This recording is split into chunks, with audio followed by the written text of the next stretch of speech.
ఆసక్తి గల వారిని గురించి సాక్ష్యం ఇచ్చుచున్నాను. ఆయనను వారి ఆసక్తి జ్ఞానానుసారమైనది కాదు. ఇప్పుడు ప్రార్థన పరిశుద్ధిగా కొద్ది నిమిషాలు మీరు మాతో మాట్లాడమని యేసయ్య నామములో అడిగి వేడుకుంటున్నాము తండ్రి, ఆమేన్.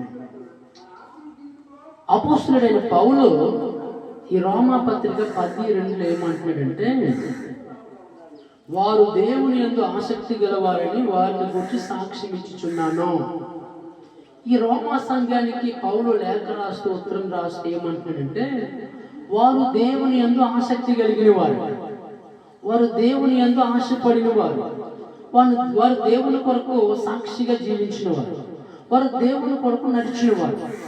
ఇక్కడ వాళ్ళ ఆసక్తిని ఉద్దేశిస్తూ, వాళ్ళ ఆసక్తిని తెలియజేస్తూ, వాళ్ళ ఆసక్తి గురించి మాట్లాడుతూ దైవజనుడు ఏమంటాడంటే, వారు దేవుని యందు ఆసక్తి కలిగిన వారట. ప్రియులరా, ఈ ఉదయకాలము నీకు దేవుని యందు ఆసక్తి ఉంటే దేవుని ఆశీర్వాదంగా మారుస్తాడు.